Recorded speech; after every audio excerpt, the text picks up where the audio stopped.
Hi everyone, welcome to another iPhone app review. Today we're going to take a look at a fishing game for the iPhone and iPod Touch. It's called Flick Fishing. And when you think about the iPhone and the fact that it has the vibration ability with it and the accelerometer, you can kind of get an idea of some of the things you might do with Flick Fishing from Freeverse. So let's take a look and see how it stacks up to what you might expect. There are a couple different modes. We're just going to talk about going fishing today. As you can tell, the other ones are kind of self-explanatory, big catch and big fish, but let's go fishing. And you're presented with an island. These bobbers indicate different places where you could go to fish. We will start here where it suggests this is basically an easy place to fish. You'll see that none of the stars are lit up there for any kind of difficulty. And give you a quick idea of how this works. Some of the pros and cons. First of all of the environments throughout the game are very nice. These are very well rendered. The water looks great, and the sound just really helps to set the scene. It says there, flick forward to cast the line, so I will do that. And this is one of the downfalls because you don't really pick how far you're going to throw the line or where it's going to end up. I've got a bite, so hold on one second. Now down here is your reel. So you'll turn that with your thumb. Up at the top you're going to see two different indicators of the fish strength and then also your line tension. So you don't want to reel in too fast or that line tension will go up and you might break the line. But we'll go ahead and reel this fish in. It's going to be pretty easy since we're at the first place here. I can tip the rod up and down, although that really doesn't do much. Here comes the fish. What could it be?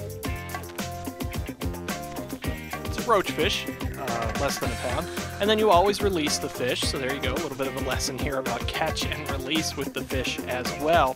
Now, one of the complaints I have is that, well, if you've ever gone fishing, you know that you don't always catch fish, and basically every time you cast that line, there's going to be a fish or sometimes something like an old boot or something on the end of the line. So it's not all that realistic in terms of how often you catch fish, but also this scene looks wonderful, but you can't move. I can't go to the left and cast to a different area or anything. The game is predetermining where you're actually going to be fishing within each zone. And just to give you an idea of what some of these other areas look like, this is a far more difficult area. And just because it's difficult, though, that doesn't mean it's going to be hard to catch the fish or to hook the fish. It's really the difficulty in reeling in the fish. So here we are on the open sea. I'll go ahead and flick the line out there again. If you're familiar at all with the little fishing game that comes with the Wii Sports package, you know you have to kind of pull back and set the line. That's not the case here. So let's see what happens this time.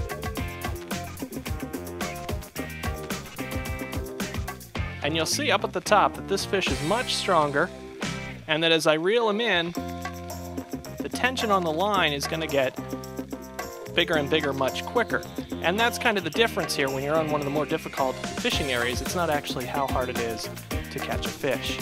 For 99¢, I mean, it's certainly priced right for the Flick Sports Fishing from Freeverse, but there is room for improvement, and maybe there'll be some sort of pro or Platinum Edition that gives you the ability to change the direction or where you're casting, as well as factor in the input of you and how hard you cast the line.